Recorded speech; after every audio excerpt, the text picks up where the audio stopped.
This is the Team Objection podcast for, oh God, I don't have anything up for the intro at all. June 7th and episode 345. Sounds good to me. Think. Yeah. You could have said anything and I would have believed you. I have nothing available. I actually can go look. Michelle won't be able to see us for a minute, but the viewers will have no idea. Watch. Here we go. Viewers don't know what's happening. 3:45, June 7th. Very good. What a consummate host. Excellent. Oh, you're back. It probably changed the lighting on me for a second. That's the only way anybody could tell.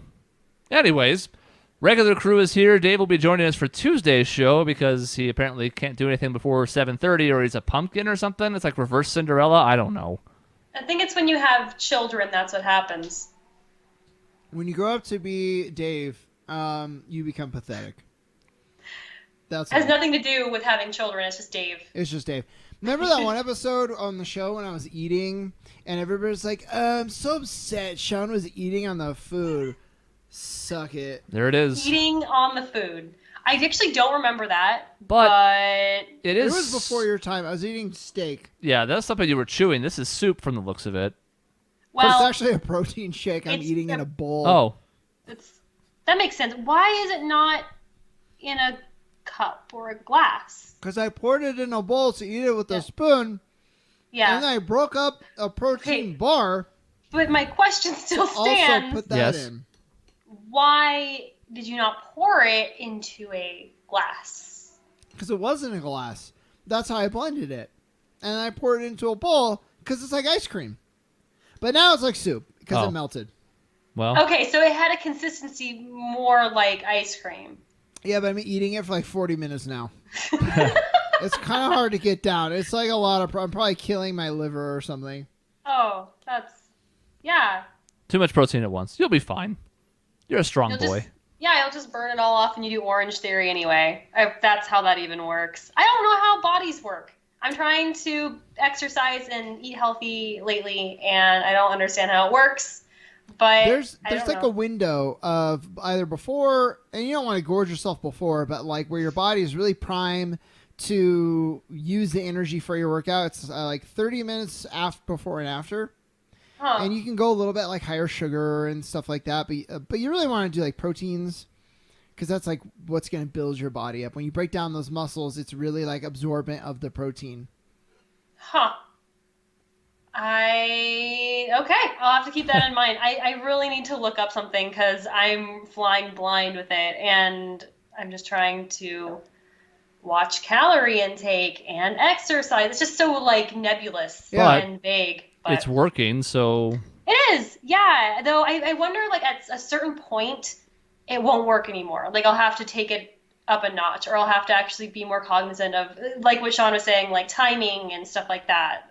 So we'll see. What's really cool, though, is so when I was fat, when I was That's true, you were. 260 pounds, what was great is I lost the first, like, 40 pounds by, like, I'm just going to eat a little better and cut down on my portions a little bit.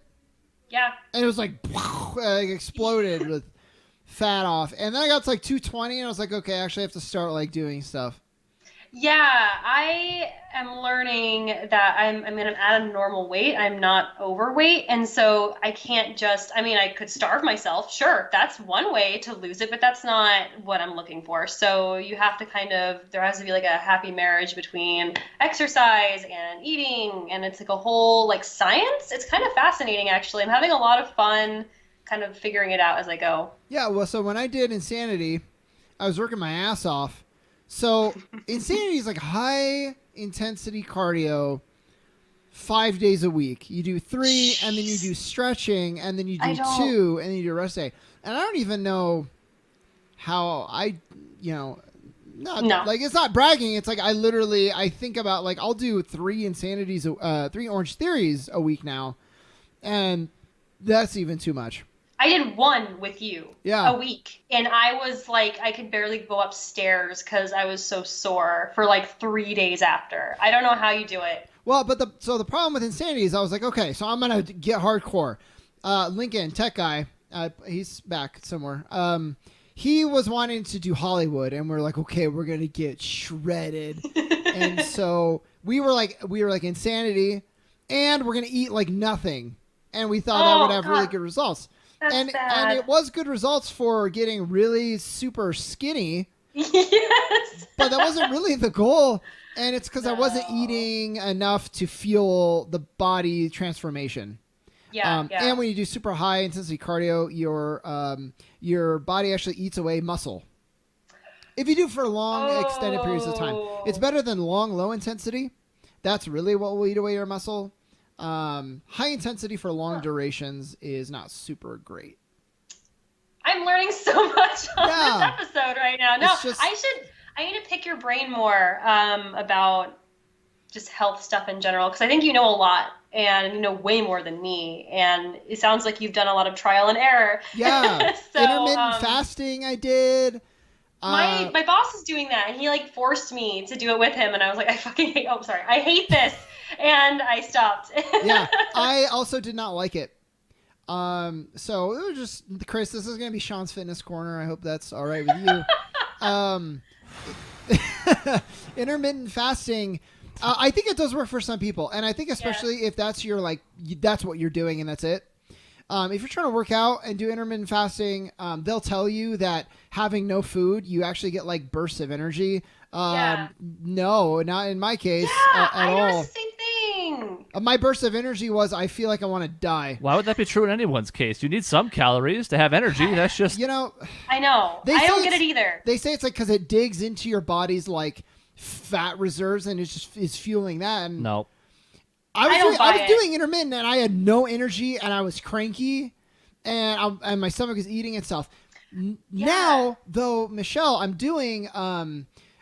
eating less. It's portion control. So I will go into an Orange Theory and I'll be a little bit hungry. And to the point where I'm like, I don't know about this. I'm feeling a little hungry. I don't know if this is a good idea. And that's a good spot for me. I actually do get into that extra energy on that. But I've eaten in the day. It's not the fasting, which is just terrible. Yeah, I only did it for about a week, which I know it's not long enough to actually know if there are good results, but I kind of have a theory that it works even less with women, just because of the way that we store fat is different than how men do, and I just have a feeling that it would not work for me. And in fact, I felt cranky. I actually felt bloated, which is really strange. I was done. After a week, I was like, no, this is not for me. And I went back to my normal routine, and I'm consistently losing weight on that. So I don't know. There are people who are like, I'm on like 1,000 calories of intake, and I run for an hour and a half every day, and I'm like, you're gonna die. Yeah, that's not good. Like there's just math involved here. You burn calories just by existing, let alone any actual physical activity. So Michelle, you got to take some in. Would you say you're walking 10,000 steps a day now? About, yeah. I would guess you're burning 1,700 to 1,800 calories a day. Yep. And total. That's with walking, and that's your natural, just what your body's doing. So. And my intake has been 1,200. Oh, so there you go. I think there's a calorie for every, there's a pound for every 500 calorie deficit. It might be more than that. 3,500. Okay. So way, way off. But I've been looking at this recently. So yeah. Yeah. So it takes a while. You can see right there though. So your deficit is, 600 a day 600. About. Mm-hmm. And so it takes like a few weeks to just lose 1 pound. A week to lose like a pound and so on and so forth. But that's the healthy way to go about it. I was talking to my boss and he was going on and on about intermittent fasting and was like, I know someone who lost 7 pounds in a week. I was like, do you hear yourself? That's insane. That's so unhealthy. That's like a shock to your body. And that's not good. It's probably not 7 pounds either because your body... No. It's water weight that has then been absorbed, and then it's going to be coming back as soon as you start eating again. Yeah. At least for me, there's like a 3 to 4 pound variance just based on food in my body. Yep. That'll be it. So, that's kind of a misnomer. So I'm doing Orange Theory now, and Michelle, we were talking about this a little bit. This whole Orange Theory is based on this epoch effect, they call it. It's a dumb name, But it's basically when your body spends 12 minutes or more in like fat burning zones. It's when your heart rate gets to like a certain zone. 84% of your max heart rate or higher. Whoa. If you spend 12 minutes or more in that, your body goes into this state where it's trying to you oxygen deprive it. So it's trying to build up oxygen again. And over the next 24 to 36 hours, it's like rapidly trying to fuel your body with more oxygen. And that burns 15% of the calories that you burn during that exercise. Supposedly. Interesting. So it's, do you like it? Is it working? I like it a lot. And I think it's working. It's definitely my mile is getting a lot better. So even though you're not running long distance, which is how you would think you have to start getting better on your mile runs, you're improving your cardiovascular system because it's like you sprint and then you kind of take it back down to your base pace and then you kind of push it a little bit and then back to your base. And so it's like, it's, what do you call it? Intermittent, high interval intensity. It's cool though. That sounds really neat. I'm glad that it's working for you. Yeah. So what are you going to do once you plateau? I don't know. I don't know yet. I'm scared when that's going to happen. Not if, when, honestly. I haven't thought that far in advance. I'll probably have to talk to you and see what I should do. I will be your consultant. Maybe I'll start running because I've just been walking. I hate running. I hate it. But actually, I mean, if I work my way up to it, I might enjoy it. Who knows? Do they have Orange Theory in Portland? Oh, of course they do. Oh my God. You should do it, but it's expensive. Yeah, I don't know. Even just like twice a week is about $90 per month. Oh, that's actually not too bad. Yeah, 8 times a month is, and so it comes out to like twice a week. It's better than spending money on a gym membership that you never go to. Yeah, I want more questions. Give me questions. I don't have any more questions. And I can give you more expert advice, like 500 calorie deficit equals a pound. I wish. God, that'd be easy. That'd be sweet. It would be. But no, I don't know. I don't have any off the top of my head, but I will let you know if I do because it's something that's kind of consumed my life lately in a good way. Like, it's been really good for me and I'm learning a lot. So, Chris, it's your turn.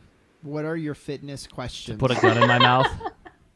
Yeah. I don't own a gun, but I can find a way to make it work. Yeah. Well, if you ever have questions, Chris, I won't. I'm here to guide you into the light. I'm getting slowly more out of shape, and I don't care. What do you mean you don't care? I don't care. Pretty soon you're not even going to be able to play basketball with us anymore. Probably not. It's going to be like Grandpa Chris over in the corner. I think that's fine. Like, I know a lot of people who are just, they don't care, and that's their prerogative. Some people really get a boost from feeling really good and looking good, and some people just don't care, and I think that's totally legit. I mean, I'm on the wrong side of 30 already. My best athletic days are already behind me. My back is a ticking time bomb, and there are some people who probably say, well, if you were in better shape, and I'm like, yeah, but it's all muscle stuff. It's not like excess weight, because I don't have a lot of excess weight, is making my back hurt more than it used to. It's just been gradually getting worse over time, whether or not I've been active. It gets worse every year. I'll say the muscle stuff could be affecting the back. I know when I ripped my groin into pieces, they had said the muscles around the groin were not strengthened. And they proved that because they had me do certain movements on my hip.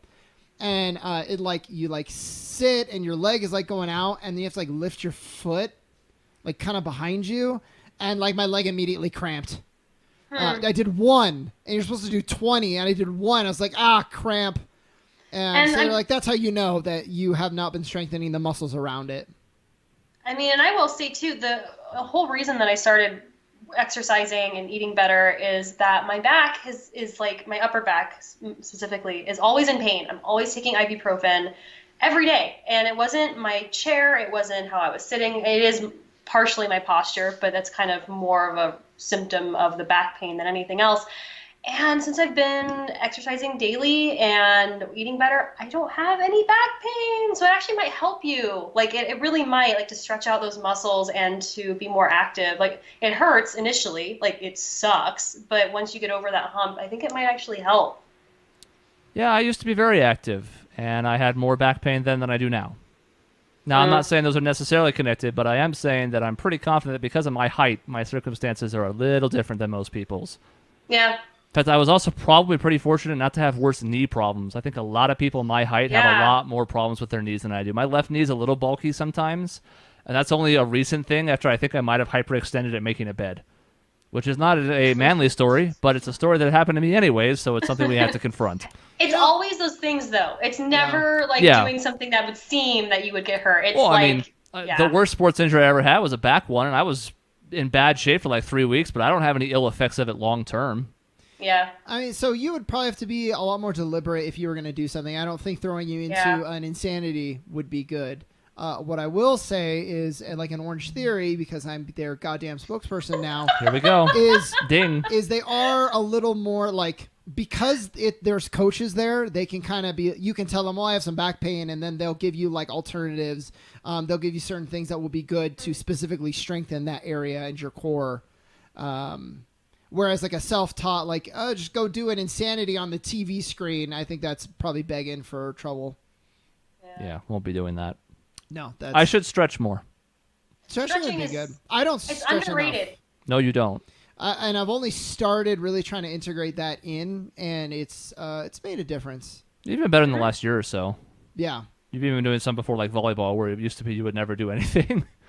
No, and that was pretty bad. I've been doing it more out of necessity the last year or so, but I'm only doing it as like a precursor to any sports or anything. I'm not doing it just on a daily basis or to address problem areas. That's one area where I could definitely improve. I'm not worried about the rest of it. Yeah, I wonder if you could do like ab workouts with me when I do. Okay. Why? All right. Anyway, speaking of ab workouts. And if you don't know what we're talking about because you're listening and not watching the video on YouTube.com, don't worry about it. Just a naked man walks by the screen, and it's not me.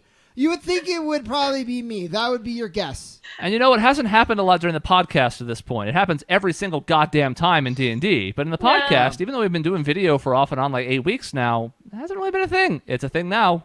Confront it. Wants to be a star. Yeah, We've introduced him to a new audience. That's how to do it. Walk background in our barn burner of a show.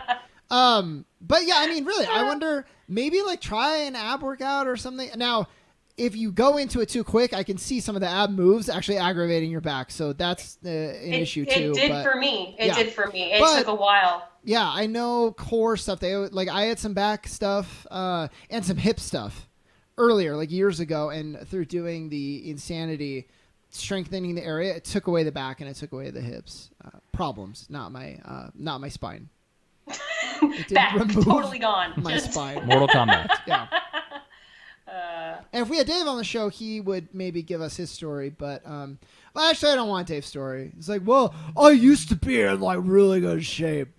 I was like, such in good shape, and then I had kids, and and like you don't understand, Shaun. You gotta get rid of that baby weight, and you're like, Dave, you're a dude. Yeah. I know that sometimes husbands also gain weight during the process, but they don't have an excuse like women do in that there's not an organism inside of them. Look, Shaun, you don't understand. I work all day at a $100,000 income job, and then I come home. I want to spend time with my kids. You'll never let him live that down, ever. And then my wife wants to see me, and I'm like, but Dave, I have a girlfriend. And he's like, my wife wants to see me.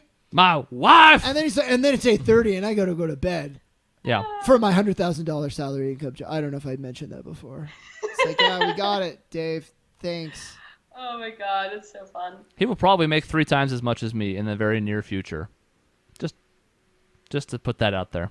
Yeah. And he'll let you know about it. But in a way that's not direct, Chris, so you can take comfort in that. Sometimes people on the show jockey for position as far as sympathy among the audience, and I don't often engage in that, but this is one of those moments where I just want you to consider my income versus his income. And sure, he's earned it to an extent. I'm not saying that, but still, there's a gap, and I'm smarter than he is. Dave will be like, Chris, you're making half as much as me. I just don't see that's fair. I mean, I think you should definitely be earning more because I'm making double what you make. It's going to be that kind of thing. Every minute that goes by on the clock is just an extra dollar in my pocket versus yours every minute. And I'm like... Oh, Dave. What and will we do with also, him? I'm in great shape, and I have a great marriage, great kids. There was a time when Dave spoke for the everyman on this show, and Shaun gave him grief for it, but he actually did for the most part. Maybe not as much as he thought, but he did overall. Those days are gone. Gone. In D&D, my character is like he's like Robin Hood, sort of like rich and powerful, and like Dave would be a target of my character. Mm-hmm. I think you're right about that, yeah. Put that into perspective and smoke it. That 1%er. Yeah. I don't know what that means. No. All right. You're too elite, Chris. Oh. Us everymen will understand what I'm saying. Yeah. I am the new champion of the everyman. Yep. Wow. I really didn't want to get to this point in the show. Wow. We should have We're stopped here. 100 episodes ago. If this is what we've become... And maybe it just shows evolution over time, but to me, I'm like, no, we shouldn't have done this. There goes his thing. I don't know how many times. You have to be gentle. It's fine. We're almost done with the episode. Everyman. It's the everyman. Buy equipment. Even Dave doesn't come here and smash my stuff. God. I can hold it. Let's do a little bit of housekeeping, just real quick for the listeners' sake and the viewers. Looking at you, sexy viewers. There'll be a show Tuesday, back like on the regular schedule. And then there'll be another show a week from today, next Thursday. There's going to be no Tuesday shows the next 2 weeks because we have a trip coming up where all of us are going to be in a different place. I won't have any of my equipment, and I'm not recording stuff on like a cell phone or something. So, we'll have a show done in advance, but no Tuesday shows after this upcoming Tuesday. And then we're going to be off 3 weeks from today entirely. No show at all that week, just to warn you. So... Go back and listen to the archives if you're really jonesing. There's plenty of old episodes, some of which you probably skipped. You can go listen to them, enjoy them, love them. Tell us about them in the comments. Watch our evolution as people. Watch me become the everyman. Dave and I essentially flip roles. It's incredible. And think about it. It's been weird watching it happen gradually over 5 years, right? Well, now go back and see how sudden and jarring it is. Watch like episode 7.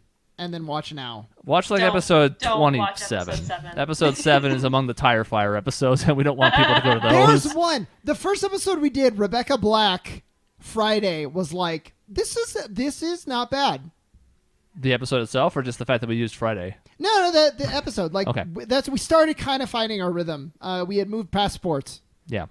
We actually didn't take that long. No. But there were a few episodes. They're there. We're not going to hide them. But don't listen to those. Go back to like episode 20, and again, you'll just see the stark contrast. All right, that's the end of this episode. In between shows, you can find us at our website, objectionnetwork.com. You can also find us on social media at Team Objection on both Facebook and Twitter.